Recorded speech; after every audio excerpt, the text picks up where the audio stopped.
penduduk setempat ataupun dari luar juga mereka kadang-kadang mengambil air dari di candi ini untuk bisa dari agar penyakitnya hilang atau untuk usaha seperti itu.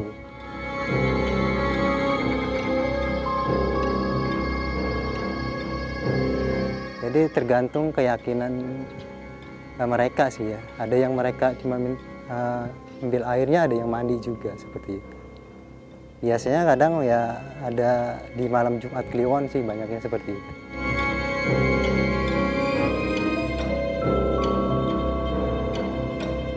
Obat, obat, ya, obat ini sakit medis macam-macam. Iya. Bagus ya Bu airnya. Bagus. Adem atau adem?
Assalamualaikum warahmatullahi wabarakatuh. Selamat datang di Jurnal Intan Indigo. Mugi sedaya tansah pinaringan rahayu sagung dumadi.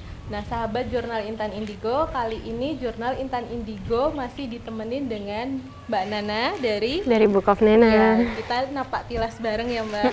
Masih di Komplek Percandian Batu Jaya dan tepat di sini ada di Candi Sumur ataupun yang dikenal sebagai situs Telaga Jaya 8. Nah, kenapa awalnya di sini disebut Candi Sumur? Mungkin Mbak Nana juga bisa lihat karena di sini ada sumber air ya Mbak, dan menyerupai seperti bentuk sumur gitu. Dan dari struktur bangunannya cuma sekotak gini ya Mbak yang udah kelihatan. Yang kelihatan baru di permukaan seperti ini. Dan di sini itu berkembang mitos ataupun dipercayanya biasanya warga-warga sekitar maupun pendatang itu biasanya ke sini untuk mengambil airnya Mbak. Jadi ada kepercayaan buat mereka kalau ini tuh air yang berkhasiat, bisa untuk sakit medis maupun non medis. Ada juga yang dengan ikhtiar-ikhtiar tertentu mereka mengambil air di sini gitu. Berarti itu membawa berkah ya? Itu kepercayaan balik lagi ya Mbak. Tapi ngomong-ngomong, saat awal kita masuk ke komplek Candi Sumur ini, aku pengen tahu dulu nih Mbak Nana yang dirasain apa? Kalau yang aku rasain ya, pertama adem ya, adem dalam arti kata karena air.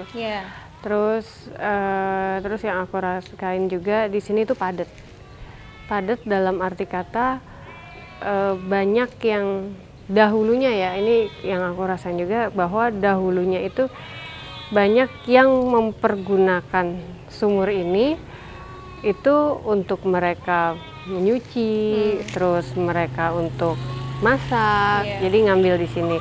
Dan yang aku rasain juga bahwa kalau bebatuan ini di sisi lain juga selain aku merasakan juga mendapatkan dapat sumber informasi juga dari arkeolog dan para sumber itu juga ini tuh baru yang atasnya. Iya, benar. Terus iya. yang bawahnya itu ada sumur lagi gitu. Jadi sumur di atas sumur. Iya, gitu. oke.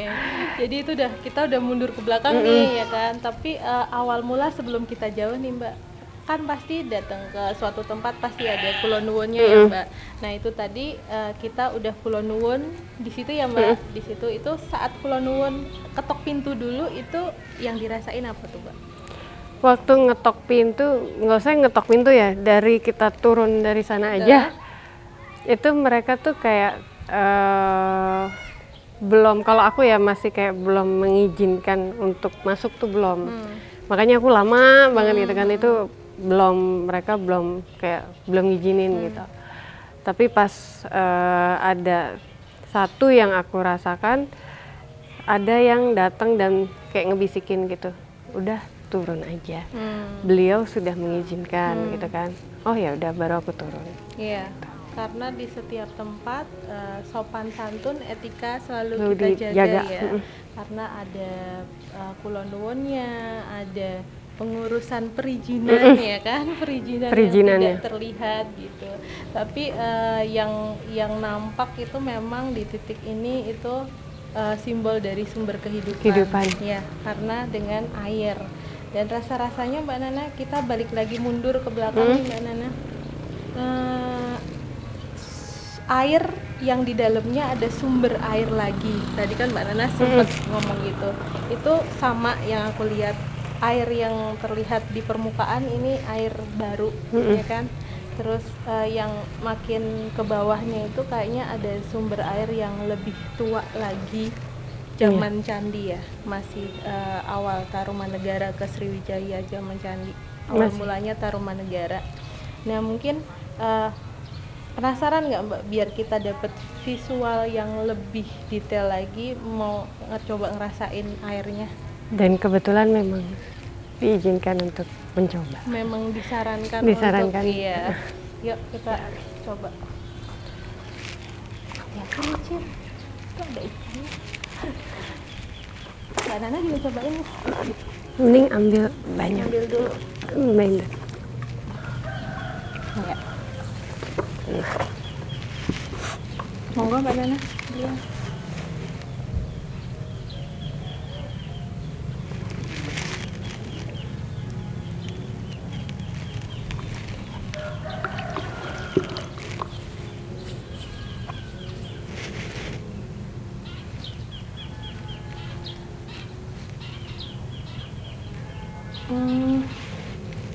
Nyium bau wangi nggak sih?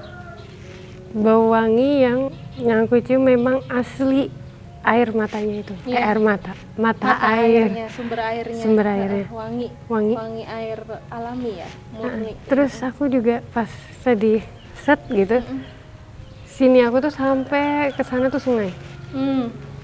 Gitu, jadi kayak tempatnya tuh kayak ya situ sungai gitu, terus gitu sampai nemu laut. Iya. Gitu, jadi memang kayak ditarik garis lurus. Lurus. Dan memang di bawah ini kan ada air mata air. Dan itu kayak ibarat kata ada pipa. Oke. Ada pipa, tetapi itu ya jalur untuk air ini gitu. Gitu, itu yang aku rasain. Sungai, ngomong-ngomong sungai, berdasarkan informasi dari narasumber tadi, itu memang dulu di sebelah sana itu ada sungai Mbak, sebelah sana. Sana ada sungai Candi dulunya dan cukup lebar gitu. Dan memang kalau ditarik ke sana memang nyambungnya ke laut. Gitu. Dulunya memang buat kayak yang pernah dibahas dari laut untuk sebelum ke candinya, untuk menemukan titik dari laut ya. Terus ada cerita juga yang ada aktivitas perdagangan yang dengan perahu lewat sungai gitu. Nah itu memang panjang sih Mbak, kayak yang Mbak Nana bilang, dari arah sana. Oh iya, sungai. Dan di sebelumnya juga kan aku juga ada sempat ngomong bahwa ada pergerakan, dalam arti kata pergerakan ya perairan, terus kehidupan yang bersangkut paut dengan air. Karena memang zaman dahulu yang aku dapatkan juga bahwa ya benar yang dikatakan bahwa masyarakat dan yang dikatakan oleh sebuah lagu juga bahwa nenek moyang kita adalah seorang pelaut, karena mereka untuk berpindah ke suatu tempat itu jarang menggunakan darat, karena mereka air dan muara-muara sungai gitu. Jadi ya gitulah kehidupan dahulu. Iya, karena dulu kondisinya suasananya di sini bukan hamparan sawah ya, Mbak, ya kan? Kalau sekarang kan sawah nih ngeliatnya. Sekarang hamparan sawah kita ngelihatnya, tapi kalau dulu kan lebih sejuk ya, suasananya itu sangat berbeda sama sekarang yang udah ada rumah-rumah warga gitu kan, itu beda. Nah, untuk Candi Sumur itu sendiri kan balik lagi Candi Sumur karena penyebutan warga kan. Kita sama-sama buat time travel nih ke belakang ya kan. Oke. Dulu bentukannya kayak gimana sih dari Candi Sumur ini gitu? Kalau bentukannya yang aku dapatkan kalau sekarang seperti ini, hanya kotak. hanya ini kotak.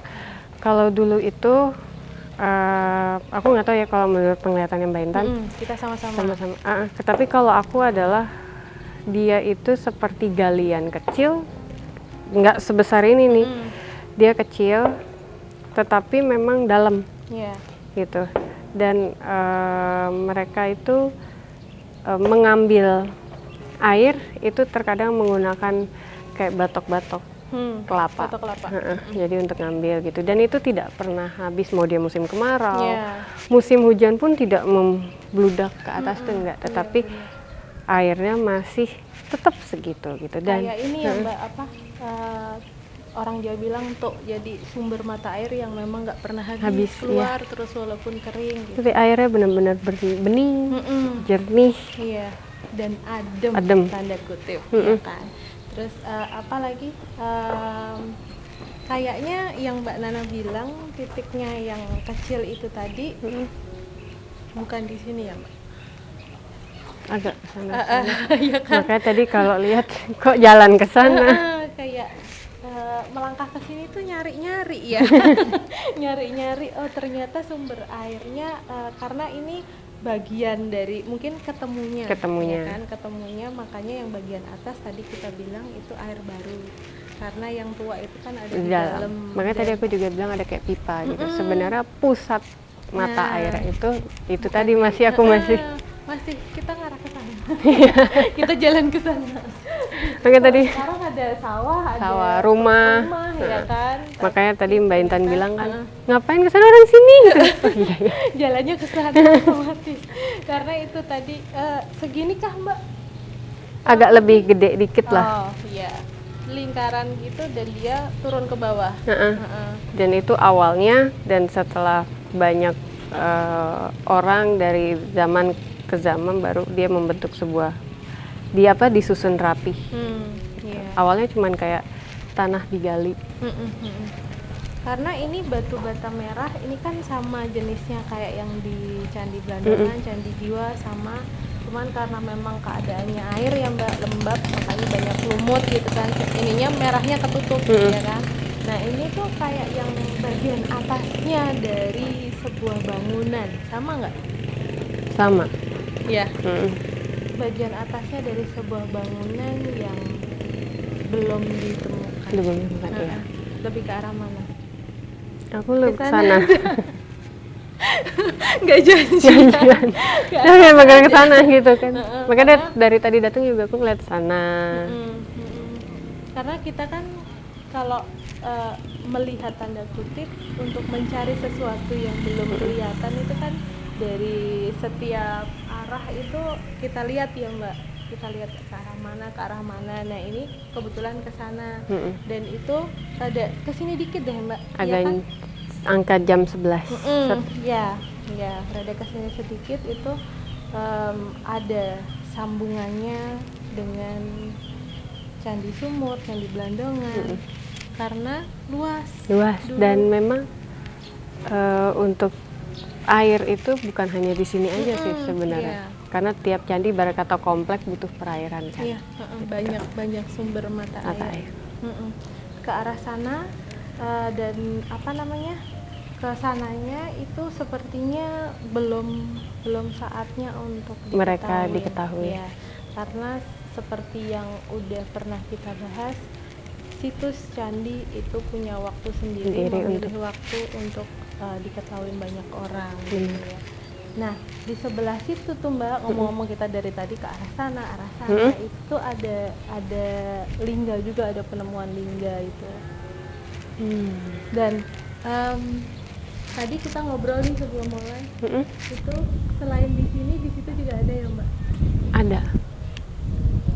Di arah sana? Arah sana, cuman memang aku nggak tahu ya kalau menurut sumber yang Mbak Intan dapat atau apa, karena kan aku juga baru tahu tempat ini. Mereka itu belum menunjukkan benar-benar ini loh, di sini loh, gitu. Iya. Belum muncul titiknya. Sana sama sana beda.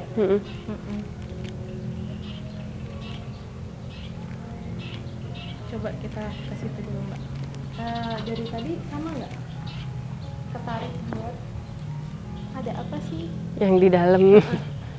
Energinya kuat banget ya Mbak. Mbak Nana mungkin? Agak panas sih, maksudnya panas dalam arti kata. Makanya aku dari tadi nyoba untuk stabil ya. Karena di sisi lain untuk penunggu dalam arti kata tanda kutip agak sedikit sensi gitu. Bukan yang sepuhnya ya. Ini ya Mbak, protek mungkin ya? Iya, lebih ke protek gitu, lebih protek tempat ini. Walaupun sepuhnya mengizinkan, tetapi yang namanya dia menjaga di sini sangat hati-hati banget gitu. Karena setiap titiknya kayak Candi Bladongan, Candi Sumur itu punya penjagaan dan penjaga yang berbeda untuk responnya ya. Ibarat kata kita ke tempat perbelanjaan kan pasti ada security-nya yang mungkin kita merasa terlalu diawasin. Padahal kita nggak berbuat apa-apa, tapi kan diawasin agak gimana gitu. Sama halnya dengan ini, gitu. Coba kita ke sana.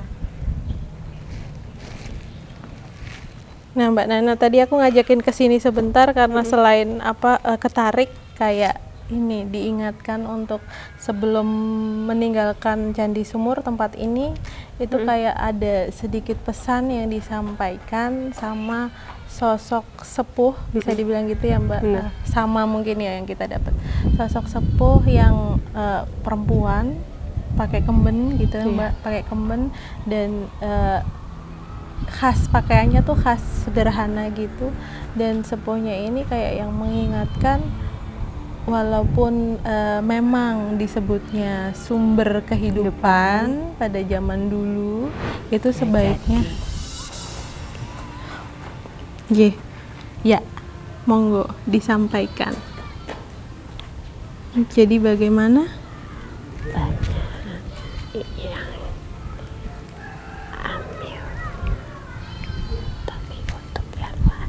Iya betul, untuk niatan yang lain. Padahal seharusnya berdoa terhadap Maha Pencipta, hanya ke Tuhan. Tidak berdoa terhadap sebuah benda. Iya.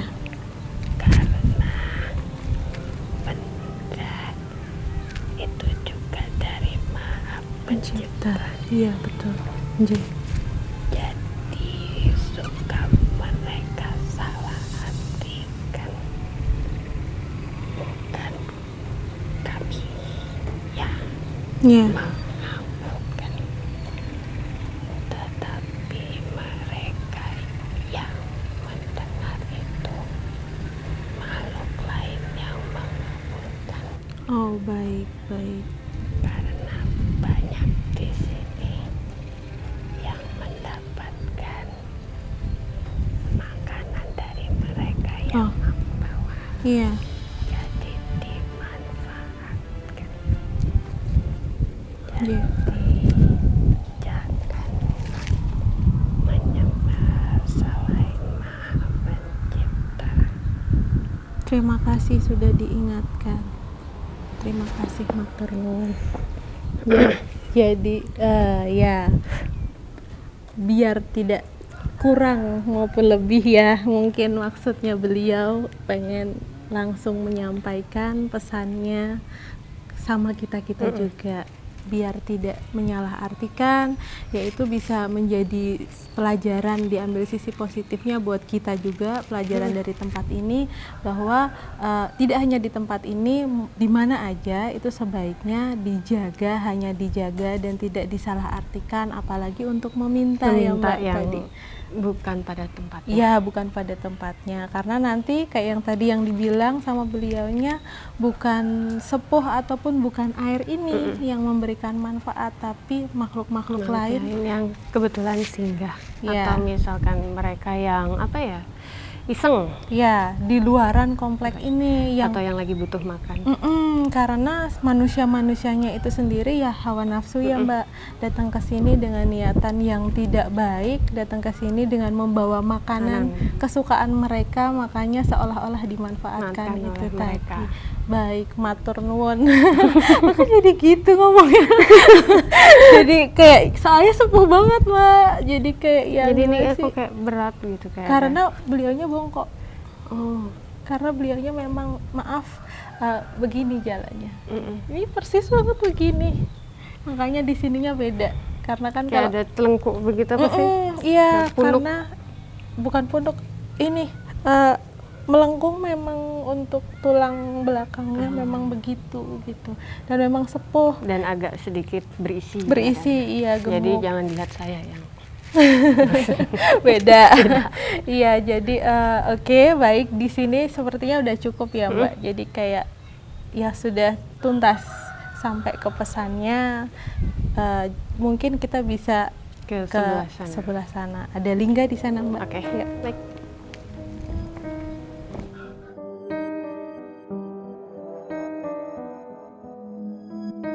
Yang di belakang saya ini adalah situs, kalau dalam bahasa penelitian mereka menyebutnya ini adalah situs Telaga Jaya 8. Namun masyarakat setempat mereka menyebutnya adalah Candi Sumur karena di tengahnya struktur bangunan ini, di tengahnya itu ada sebuah lubang yang berbentuk seperti sumuran dan ada airnya seperti itu. Dan situs ini berukuran 4 kali 6 meter ya, dipugar tahun 1992. Dari hasil para peneliti, mereka menyimpulkan bahwa sejarah percandian Batu Jaya itu dari Candi Jiwa, Blandongan, kemudian ke daerah percandian Pakis Jaya ini sejarahnya sih sama ya, pada ditemukan peninggalan dari Kerajaan Tarumanegara. Candi-candi ini adalah tempat peribadatannya mereka yang berkembang sekitar abad ke-5.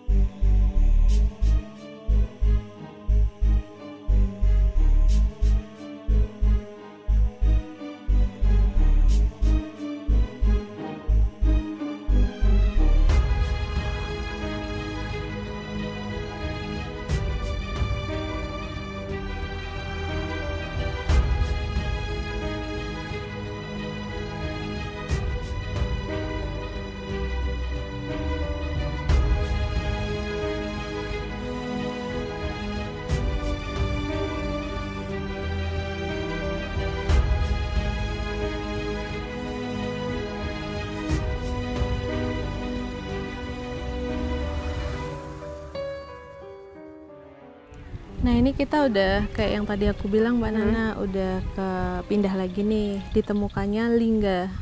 Ada 2 lingga di sini, dan saat itu menurut cerita memang ditemukannya di titik ini. Nah kalau yang aku tahu biasanya ada lingga, ada yoni. Ada yoni.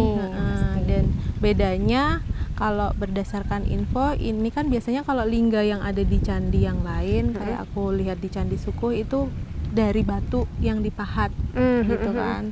Nah, sama lingga yoni biasanya dari batu, tapi kalau ini ada unsur logamnya. Oh.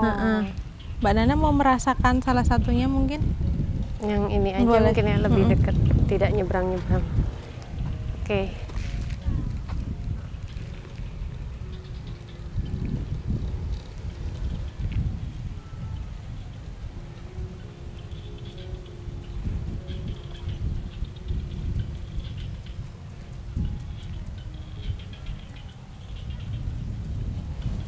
Ini tuh kalau bisa dibilang tuh kayak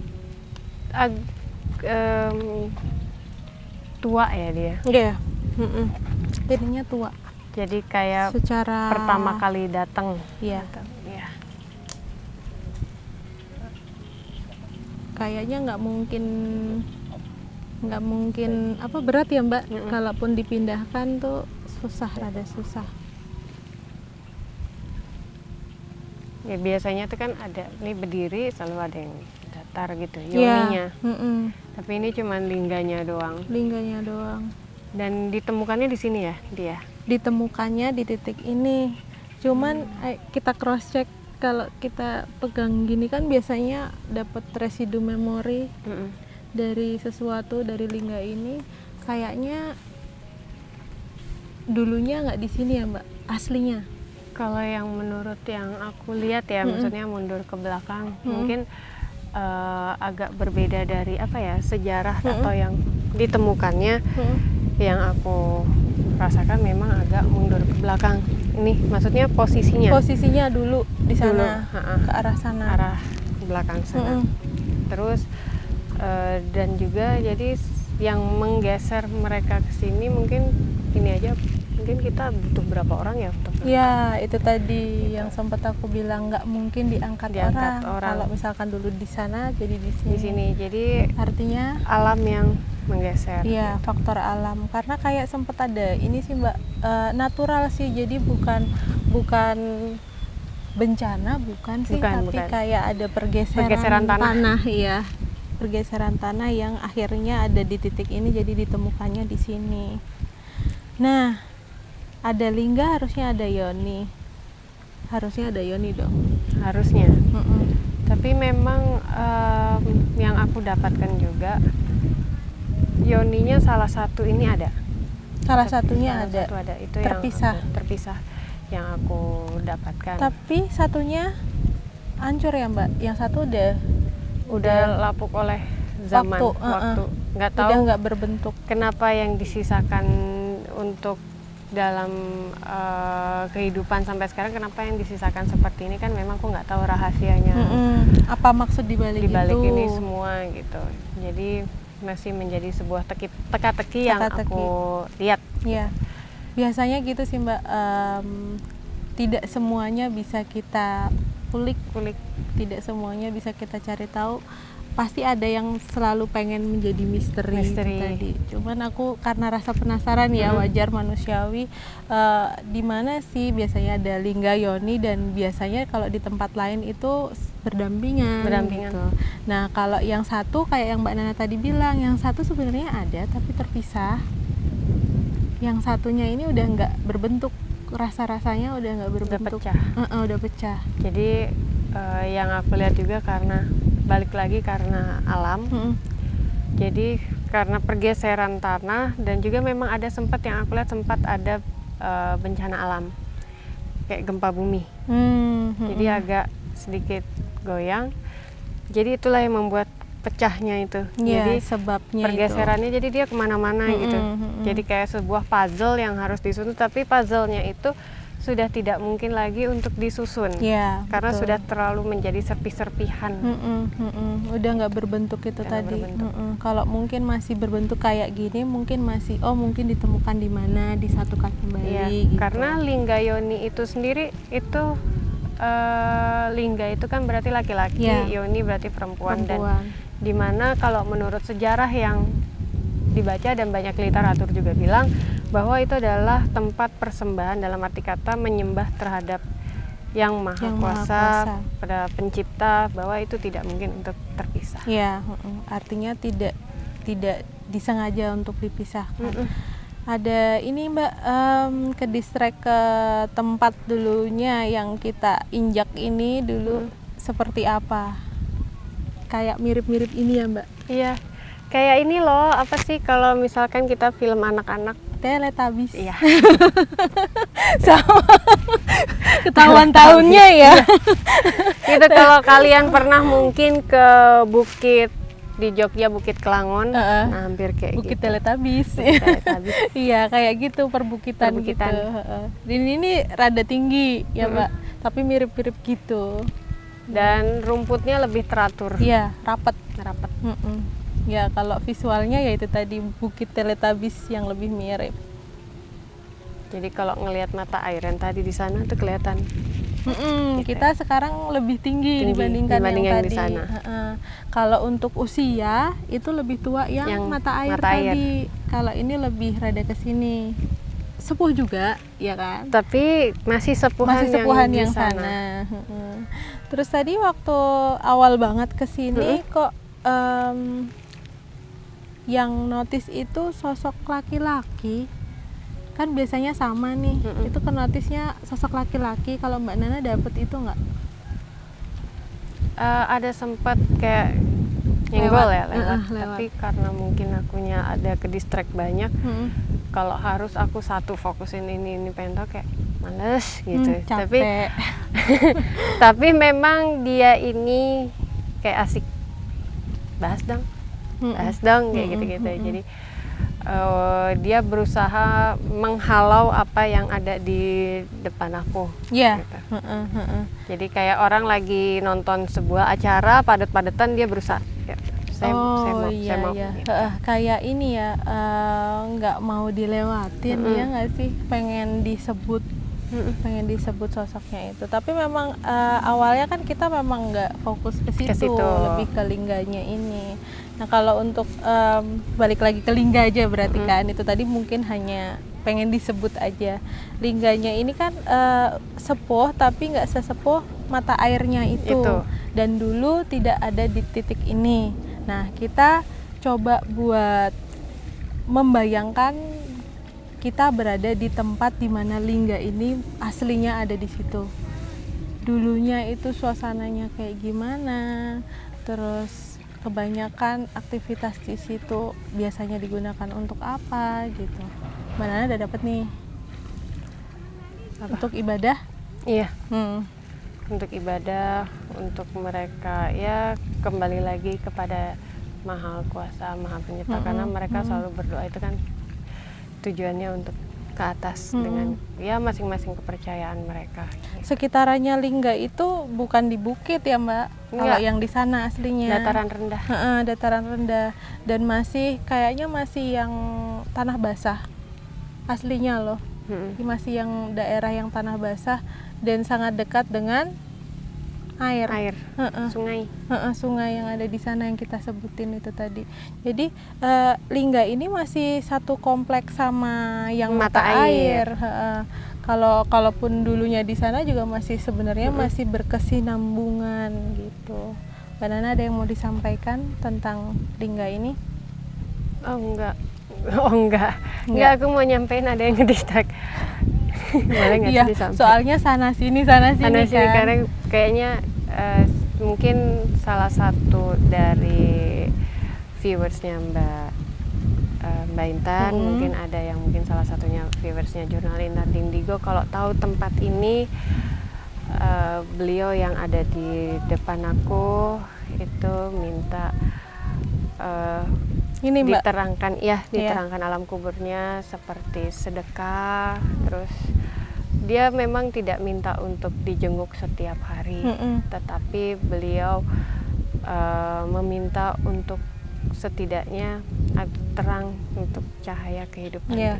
Jalan mungkin jalan di alam yang sudah berbeda itu lebih terang. Karena memang jarang sekali dikunjungi tempat ini. Jadi kayak ya biasanya gitu kita bahas lingga, tadi ada yang ngedistract pengen dibahas, dan seperti yang di depan kita juga tadi belum disebutin ya Mbak, makam, itu ada makam dan memang tidak terdapat nama ya Mbak, identitasnya itu nggak ada. Jadi memang tadi Mbak Nana sampaikan, kalau datang ke sini ada baiknya tidak perlu tahu namanya siapa dan siapa beliau, nggak apa-apa. Cuman kan doanya dilantunkan untuk beliaunya. Ya, terus dia juga minta mungkin dia merasa keluarganya sudah sedikit melupakan gitu. Jadi mungkin ada salah satu penonton dari jurnal Intan Indigo, Mbak Intan, mungkin ada yang bisa untuk mendoakan gitu, keluarganya gitu. Semoga saja ini sampai. Iya, insya Allah sampai. Oke, baik, berarti cukup untuk di 2 tempat ini. Semoga next bisa disambung Napak Tilas ke tempat-tempat yang lainnya. Iya, terima kasih Mbak Nana, terima kasih sahabat Jurnal Intan Indigo, dan ikutin terus Jurnal Intan Indigo. Jangan lupa subscribe, like, dan share. Wassalamualaikum warahmatullahi wabarakatuh. Salam Rahayu.